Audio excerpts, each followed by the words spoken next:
Certainly. My name is David Anthony, and I live in the village of Centerville.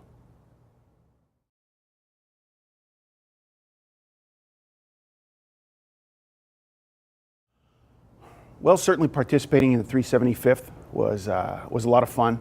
The planning and the celebration and the way that the town came out and celebrated the 375th anniversary, which was great. I have some connections that go way back. My grandparents lived down here during the summers and then year-round once they retired. And as a 8, 9, 10-year-old coming down and spending the summers with them, had opportunities to go to Camp Fair Acres, had a chance to go to Camp Namaquoit down Cape, learn how to sail, got a chance to swim at Lake Wequaquet, a lot of fun.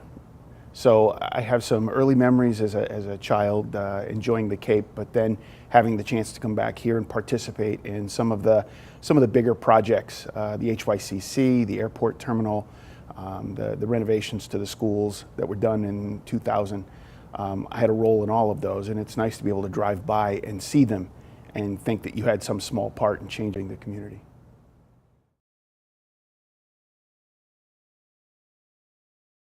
I was hired as the very first purchasing agent, and it was a job that was the first to bridge town and school.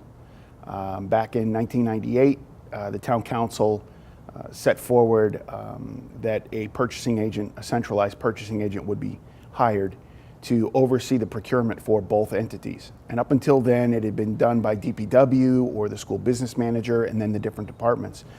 So it was the first step in consolidation.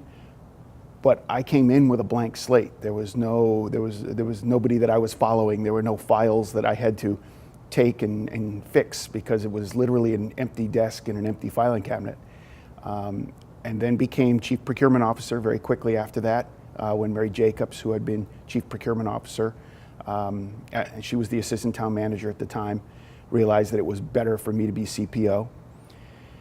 And then took on a couple of employees over the years, and we've expanded that department, took on the insurance piece, the energy utility piece, the property management piece, and now Director of Property and Risk Management with a full-time CPO working for me.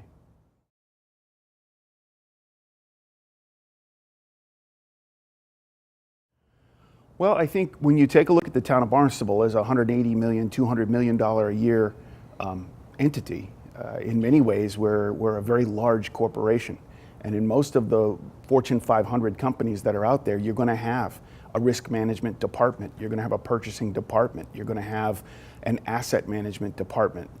And we are a big enough town that bringing all of those things together into one person or one small division of 3 people who can tend to it and can keep the files and know the story and the history of how things happened. It's important to take that responsibility away from people who are going to try to fit that in amongst all the other things that they do. In many of the towns here on the Cape, the assistant town manager actually provides almost all of those roles, in addition to many times being the head of DPW and also head of HR and having to do all of those things.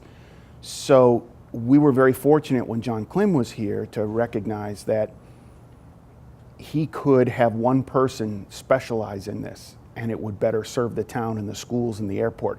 Because again, that was another area where there was consolidation. So I handle all of the insurance policies and claims pretty much for everything across the board, not just the municipal side.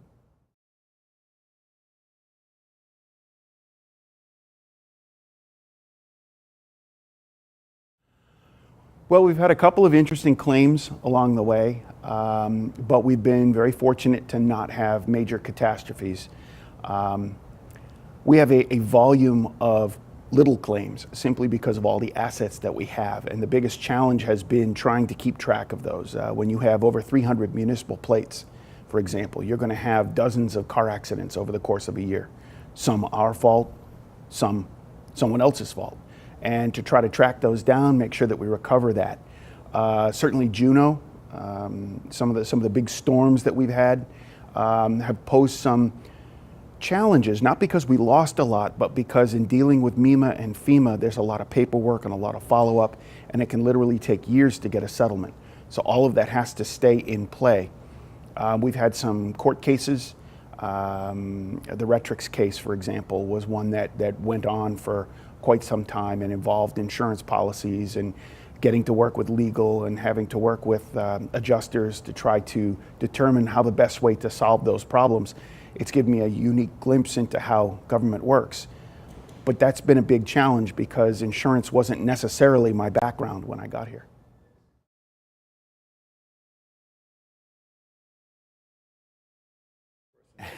I am. I have an undergraduate degree in American history from Westfield State College, now Westfield State University. I have a master's degree in American social history from UMass Amherst. I served as a professional full-time archivist for 2 years at a prep school in Western Massachusetts. And out of necessity, when I got married and needed to find a job with benefits, I started working at Hartford Insurance in their print shop, ironically, second shift running booklets and pamphlets and things like that. And I remember about a year in, the assistant vice president in charge of all of those operations, 250 employees, we met and he was intrigued by the fact that he had a guy who had a master's degree in history running a second shift printing press. So he had invited me to come see him the next day, and while he wanted to put me into underwriting, I really didn't want that as a challenge, so he put me into purchasing. And the rest is, as they say, history. I ended up here eventually after 10 years at the Hartford, and the opportunity came along here in 1998 for a purchasing person in a town that I grew up in during the summers and had some nice connections to, so it just seemed like a perfect fit.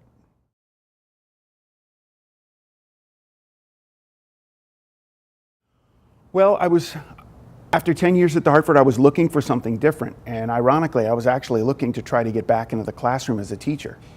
So I had looked at Norwich Community College, I had looked at a couple of different places to try to find a place to teach. And being a Red Sox fan, we bought the Boston Globe for the season preview for the Red Sox back in 1998. And I pulled out the Red Sox section, and my wife went through the want ads just for fun. And there was this little postage stamp that was advertised for a purchasing agent in the town of Barnstable, and we kind of chuckled. We kind of laughed. It's like, wouldn't that be great if you could get a job down in Barnstable? Because we would come down here for the summers and stay at the cottage over on Lake Wequaquet that belongs to my parents now. And it was fabulous, and we thought, okay, why not? So I threw in an application, not really thinking it would go anywhere, and here I sit 18 years later.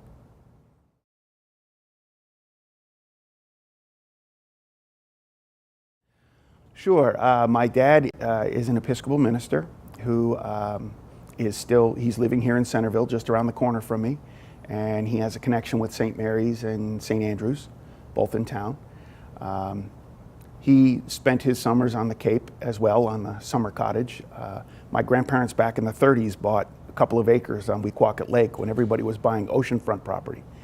And so they bought lakefront property, and it's still in the family today. My dad just finished up as president of the trustees at Centerville Library. And there's a long tradition at Centerville Library that goes back well over 60 years of Anthony's being involved in the Board of Trustees, because my grandfather and my grandmother were both very much involved with the Centerville Library. My grandfather was president, I think, of the Library Association, or at the very least of the Centerville Library, and had to be 30, 40 years. And my grandmother was a librarian there. So some of the key historic figures, Dexter Lean, Donald Tracer, Ann Tracer. You take a look at some of the old timers that were involved in how the libraries worked and the historical societies. My grandparents certainly knew them, and it's nice to carry on that family tradition here with the town in a civic way.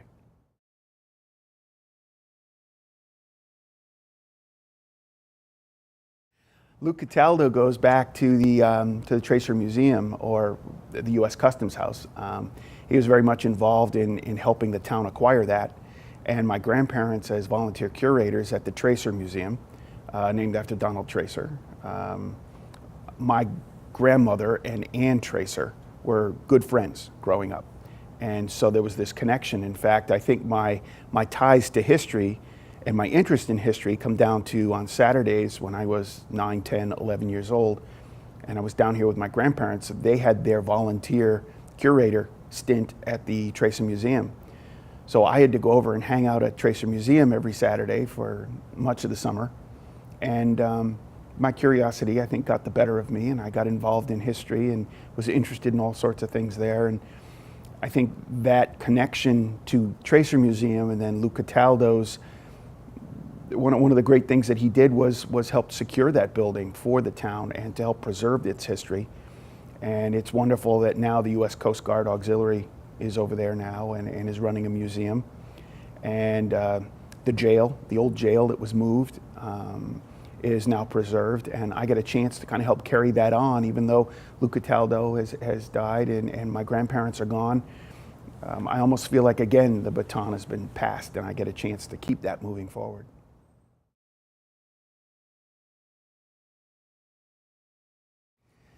My two boys, 26 and 24, both have a great connection with the town. One of the great achievements, of course, is they graduated Barnstable High School, went on to UMass Amherst, both of them. My oldest son is an engineer, and once his wife finishes her residency at Brown University, I think they plan on coming back to the Cape. And my younger son is starting his third year as a music teacher at St. Francis. So we definitely have a tie back to the Cape, and they constantly come back to the Cape. So I think the decision to move down here when they were in elementary school certainly has helped them put down roots. And I think that they will always be involved in community. One thing I always wanted to make sure was that they would understand how local government worked, that they wouldn't be oblivious to it. It's not just a place where you go to pay your tax bill. It's a place where you come in where things can happen. And the numerous committees and commissions and boards, that's where an awful lot of power happens, where things can happen day to day that affect your life. I didn't realize that till I was 30. And I was living in Enfield, Connecticut, and we were concerned that there were too many kids in the kindergarten classes for my older son. And so we petitioned the school committee there to add another half-day kindergarten class. And I organized all the parents, and we came up with the list, and we were able to make it all work. And I realized that there was this whole local government thing that I had never had any interaction with up until that point. And I said, I need to figure this out. And I wanted to make sure that my boys knew about that right from the start. So they will not be as ignorant of local government as maybe I was up until I was 30.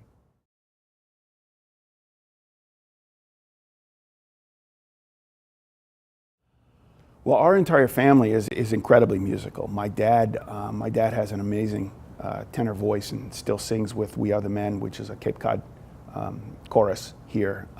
My mom sings with the Chatham Chorale. I actually met my wife in a community chorus at Westfield State College. So the music goes on, and if we take a look at brothers and sisters and aunts and uncles, especially on my wife's side, there's music that runs very deep, both instrumental and voice. And one of the boys' cousins is just an incredibly talented conductor who did his graduate work at University of Indiana and has been all over the world doing things now as a young man that it just boggles your mind. And to hear how well he's able to do that is tremendous.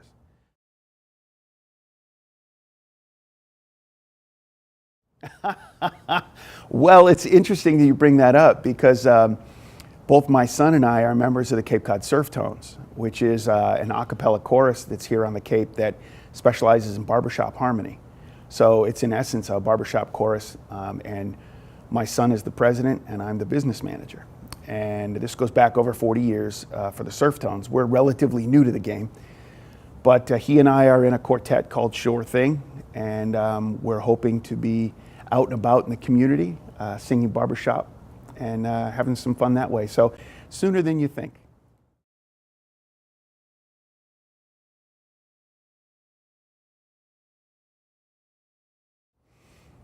Well, I think the town itself benefits from a strong community involvement. Village associations are very strong, and that village identity is very strong. And I think you see people turn out for things like parades, and you see people turn out for beautifications, and you see people who want to make sure that their villages maintain that Cape Cod character. So I think that that is definitely a strength. I also believe that the Cape in general supports the arts. It is a wonderful, culturally artistic, diverse opportunity here on this side of the bridge, and I think people are always shocked when you come over. It's not just the symphony; it's the plays and the theaters, and it's some of the visual art expression that's here. It really is wonderful to see, and I think that Barnstable supports that extremely well, and that's definitely one of its strengths for quality of life. I also think that people get behind the idea that local government needs to have the resources to get the job done. Certainly the amount of money that's been put into some of the assets that we have from a historical perspective, this building, for example, there are some communities that struggle to get any traction from its residents to try to preserve older buildings. I don't see that as a problem here in Barnstable. In fact, the community is strong in that way.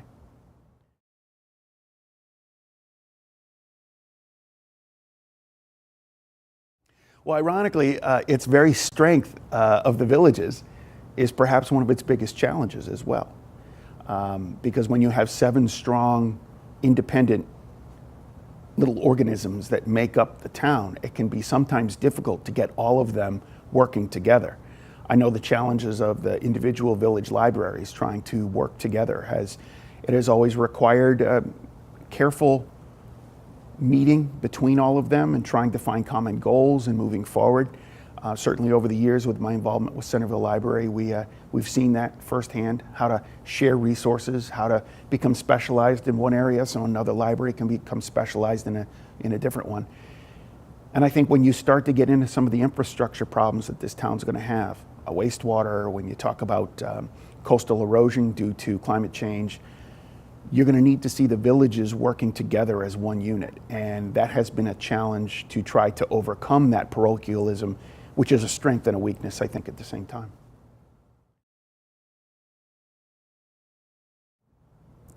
I think I would have to say that when I got the opportunity to buy my grandmother's house, my grandmother died when she was in her early 90s, and we had already moved down here, and we were staying at my parents' house that was going to be renovated to be their retirement destination. And my kids got a chance to see their great-grandmother for a better part of a year every day. Because after school, my wife would pick up the kids and they would go over and they'd see grandma. And they have really strong memories of their great-grandmother and going to her house. So when I approached my dad after my grandmother had died and I said, "Dad, I'd like to buy the house," and we were able to work it out, it was a little bit like an extension of that history. And I think being able to move in there and knowing all of the rooms and the layout in the neighborhood and having all of those memories not stop because of a tragedy of sorts when you lose someone, but really kind of make that the next chapter in the history of that. I think that was probably one of the key elements and probably my happiest day.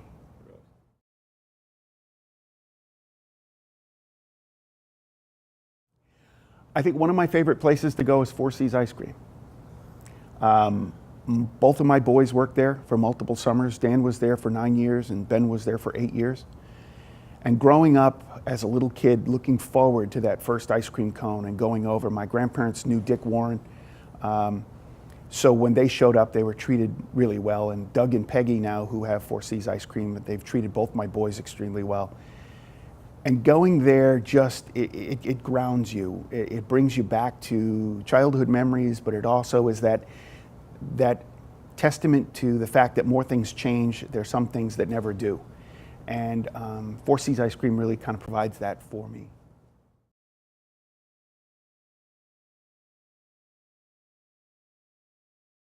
My favorite sport probably is lacrosse. I played lacrosse in high school and in college at Westfield State. And I was actually a coach for Barnstable Youth Lacrosse for about 4 years.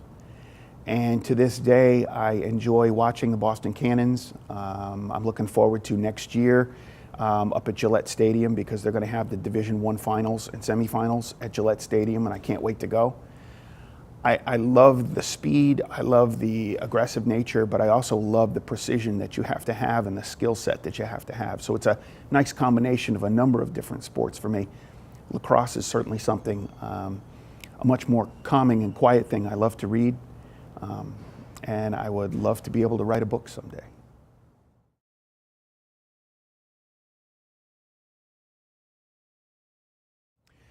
Yes, St. Andrew's is actually an unheated church. It's a summer chapel, and Christmas Eve Mass is something that my dad brought service. I'm actually Catholic because my family, my wife and children were brought up Catholic, and my dad and I had some really great conversations about Episcopal, Catholic, and how similar they are. But on Christmas Eve, he always had celebrated a Christmas Eve service. And he, on a whim, decided to try it one time and see who would brave the cold.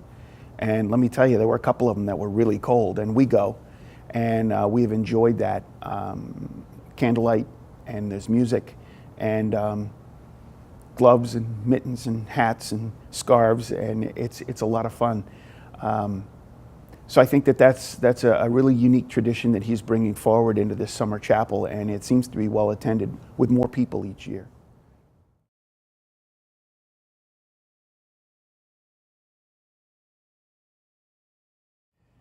One of the differences about coming from the private sector was when you had a good idea. The private sector could usually monetize it and find a way to get you the resources to be able to try it and see if it would roll out. Because obviously a good idea for a Fortune 100 or Fortune 500 company could result in profit and stock dividends and happy investors and things along those lines. So they were always willing to discuss that. The biggest challenge here has been the limited amount of resources and the just so many different areas where it could go. You could spend a dollar 100 different ways here at Town Hall, and they'd all be good ideas. Preservation of historic artifacts, more information for the citizens, preservation of assets, new programs that could give better services and better availability of government to anybody who lives in town. We could do more to market Barnstable and Hyannis and have more people come and kind of help with the economy. But there's only so many dollars to go around. And I think that's been the biggest challenge. And I don't know if there's an easy way to do that. Now, granted, we've been very creative with CPC and with grants, and you take a look at the millions of dollars that the school department picks up for grants. And without them, I'm not really sure where we'd be. But that has always been the biggest challenge. And I would love to see a way to have more resources available to put towards some of the second tier projects that really are very worthy, but probably will never get funded because there's so many things on the front line that need funding. David Anthony, and I live in the village of Centerville.